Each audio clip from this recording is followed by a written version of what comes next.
Well, let's get this going here. Um, I am just putting this together to demonstrate the steps that we would follow in doing sentence emulation. Sentence emulation is designed to get the most bang for your buck, basically. What we're going for here is simply creating a critical thinking activity that's going to touch on grammar, it's going to touch on coherence, it's going to touch on the nature of plagiarism, summarizing, everything else like that. Um, it's basically just a set of steps that you would follow once you've picked out a sentence from a particular, whatever it might be, newspaper article, paper, book. You can choose whatever it's going to be. So essentially what we do is pretty simple. We're going to pick one sentence. So just what we have written right here. We present a sentence to the whole class. I like to do this using Microsoft Word, just projected up on the screen. Then we have our students read the sentence. This is important. I like to simply say don't use your dictionary or anything as you're reading the sentence the first time. Try to get them to read, get the gist, note any problems they might have. After they've read through, students can raise their hand, simply say, hey, what does this mean? What does that mean? If other students know, let them define. If they don't, that's where the teacher steps in and says, hey, it means this. And I've got a little note written right here, which is push the students a bit on this. And here's why. Oftentimes you'll say, okay, did everybody understand that sentence? Everybody's clear on it? Yep, sure, we're clear. And then it turns out that no, they're not really clear. Perhaps they didn't understand a word. Perhaps their understanding of it doesn't really match what the word really means. Likewise, grammatical items. They'll say, yep, I'm totally clear on this. And then you can say, oh, really? Well, okay. What is this right here? Is this an adjective phrase, adjective clause? Okay, it's an adjective clause. Great. What's it modifying? See if they can identify the correct head noun. Okay, next item up, have students paraphrase the sentence. I like to have people do this in pairs. You can have them do it in small groups. Whatever it might be. This is a great time to practice paraphrasing too. What normally happens is students will attempt to just do synonym replacement. So they keep the sentence exactly the same, exact same grammar, they just replace a couple of words and call it good. That's what we want to avoid, obviously. So there's where you can toss in some challenges like you have to reorder the sentence in order to have it actually be considered paraphrasing. You can have students compare with other groups, see who's got the best paraphrasing, put the best one up on the board. I like to do that there. Okay, after we've done that, we then have students determine where the sentence actually came from. I like to do this in terms of like, okay, what type of writing was this? Was this academic writing? Was this narrative writing? Was this magazine writing? Where did it come from? How do you know? This is where we look at vocabulary, grammar, T-unit size, whatever else it might be. And I also like to look at, okay, what part of the text did this come from? Was it at the beginning? Was it in the middle? Was it at the end? How do you know? That'll focus in on, does this look like the topic sentence of a paragraph? Does it look like a thesis statement? Does it look like maybe the third line in some sort of narrative writing, whatever it might be? There's all sorts of things that we can look at there. Focuses in on coherence too. Are there items here, pronouns that aren't defined? Well, then it's probably not the beginning. They've probably already been explained somewhere. And I have an optional note right here. After you've established where something came from, I like to have students write it down in a journal or a separate piece of paper, whatever it might be. And the reason for that is, if you keep a journal of useful sentence structure, then you can use it later on when you do in-class writings, or students can just keep it posted on their wall and say, oh, I need to write a topic sentence for a new paragraph, but I need to link to the information that came before. How could I do that? Ah, well, here's a ready-made example. We'll get to that in a second. This is where things get interesting. After we've done all that, we can then have students decide which parts of the sentence they could replace with other content. So could we replace this verb phrase? Could we replace this adverb, this noun? We want them to pay close attention to the nature of each piece they want to replace. By that I mean, like I said here, is it a count or non-count noun? What type of verb is it? If it's a stative verb, can we replace it with a transitive verb? Well, probably not. So we want to check that out. Okay, once we've got that figured out, we have the students basically just yell out what pieces they want to replace. So you just kind of say, okay, what pieces can we replace here? They'd say, hey, that first part, get rid of that noun. Okay, well, is it just one noun? No, it's the noun and there's some phrase after it, some adjectives, you know, all that other kind of crap. Great, let's just put noun phrase. Or if we want to be more specific, we could write person or powerful person. Next up, you know, oh, here's a reason for something, here's a result for something. Whatever level you want to get into right there. Once we've got that, we then have basically a sentence blank. And with this newly formed sentence, we will have students rewrite the sentence. So we basically just say, all right, fill in these blank spots now with your own content. And it needs to be about a different topic.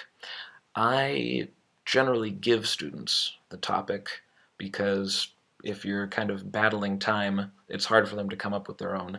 But if you do this exercise repeatedly, then oftentimes they can come up with their own topics quite easily by the end of, let's say, a month of practicing this.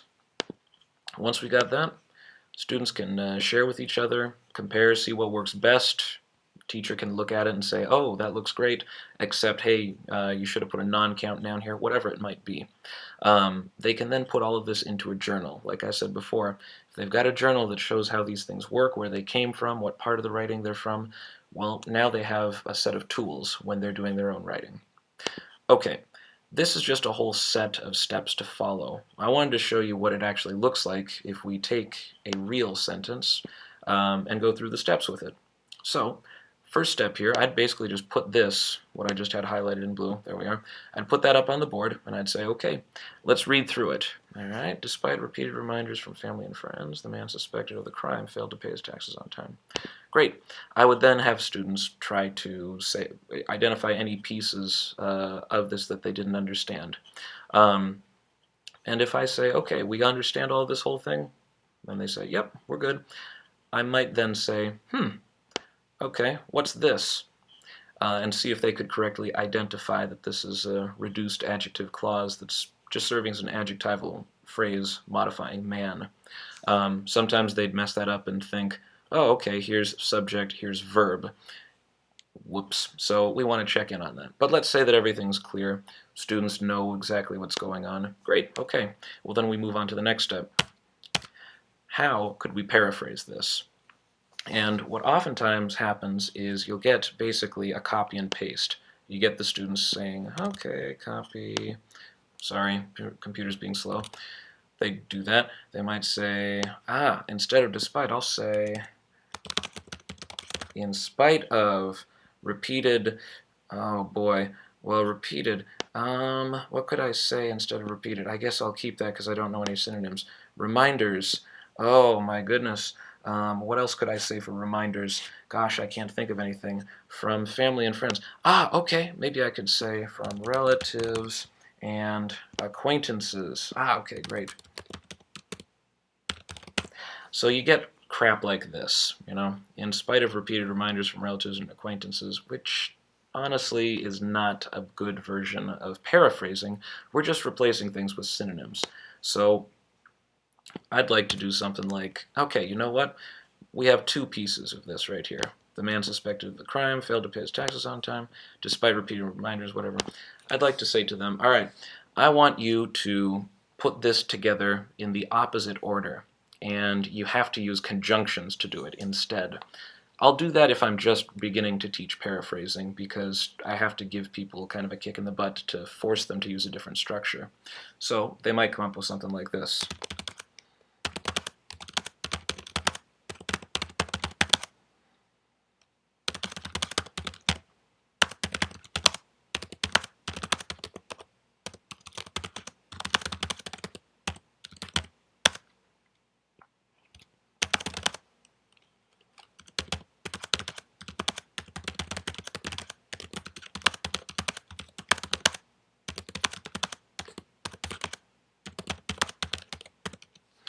So if they come up with something like this, great. All right, the man suspected of the crime didn't pay his taxes, blah, blah, blah, whatever it might be. Well, now we've got something that expresses the same idea in a clearly different fashion. Okay, I'll be happy with that. So we've gone through those steps now. Great. The next item of business would be this. Sorry about that. The next item of business would be this. We'd look at this and say, all right, well, where did this come from? And this is time that people would get to discuss, well, what do I think? What does the grammar tell me? What does the vocab tell me? What do various other things tell me? So it's kind of difficult, but if you sit down and look at it, you might say, well, okay, despite repeated reminders from family and friends, that's clearly not something that we talk about, so that really eliminates magazines and a lot of narrative writing. The man suspected of the crime. This is looking a lot like something I would see in a newspaper. That kind of adjective phrase, that's not something that we see very much outside of reporting facts. But we also have this, the man. We don't know who the hell he is. So because of that, it says this is probably not the beginning. So I would hope that students at some point would start to guess, yeah, you know what, this probably came from a newspaper article, but not the beginning of it. It probably came from maybe like the third or fourth line, something like that, which is exactly where it came from. Okay. So we've identified that, and we'd want to note that somewhere. So we might come down here and say, all right,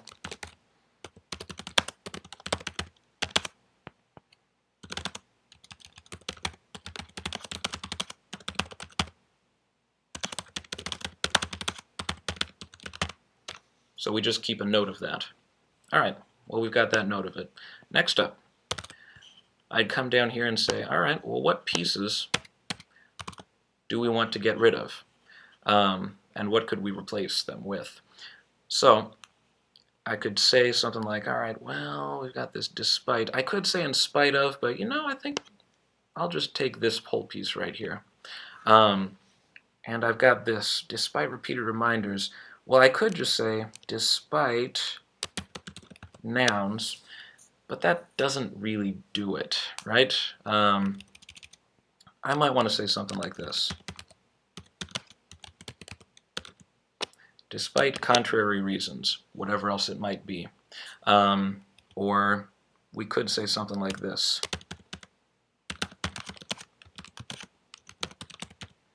Despite trying to fix problem, or trying to help. Let's say we do something like that.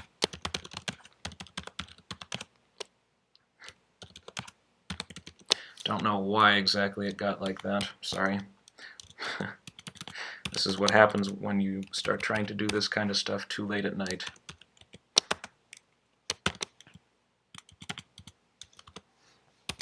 Okay, despite people trying to help, the man suspected of the crime failed to pay his taxes on time.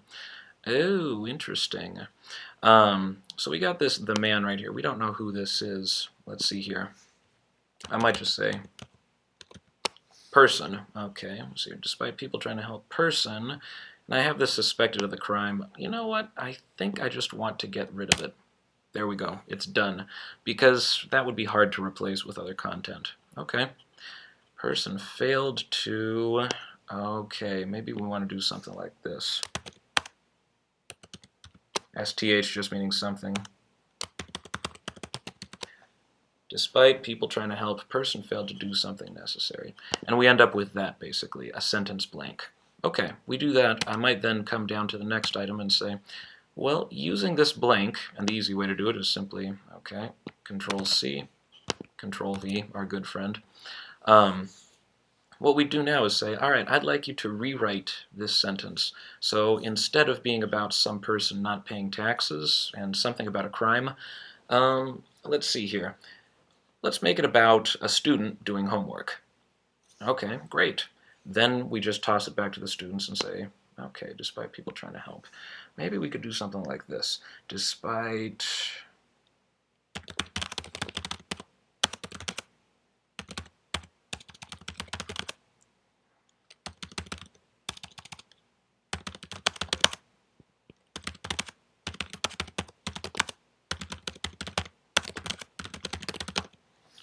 Alright, despite many teachers and friends trying to give him extra tutoring and information, this is a point to harp in on right here too. We've got to say him or whatever it might be, her. I've just said him in this case because whatever, I wasn't really thinking about it. Him or her, it has to match this person right here. We'd want to harp in on that. So person. Alright, I'll just say the student. The student failed to, let's say, I said homework before. Maybe I'll make it about a test. The student failed to get a good grade on his exam. Boom. And there we are. I've taken the sentence and I've changed the content, made it fit what I want to say instead of what it originally said. But I've still kept the overall form, so I've emulated the sentence. Yeah, and there we go. That's basically it. That's what we're looking to do. Now, again, all these steps were what we followed. Look at that sentence, read it, let's clarify anything that we don't know, push on this, definitely. Paraphrase it, where'd it come from? What's the genre? What part in the text? What could we replace? Okay, let's put these kind of blanks in there for what we could replace. Let's rewrite it. And that's basically it. That's what we end up doing. You don't have to follow all of those steps. Depending on how much time you've got, you could just do 1 or 2, or maybe 3, whatever it would be in that case. I like doing all of them, but it takes a long time.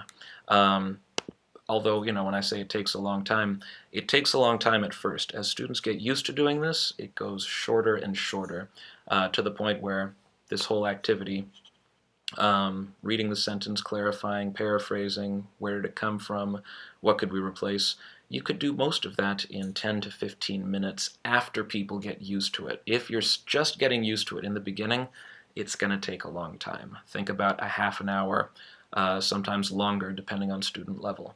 But after people get used to it, it can go quite quickly. And again, if you have students keep a journal of what they're doing, they can then use it for subsequent writing that they need to do. That's basically it. Thank you.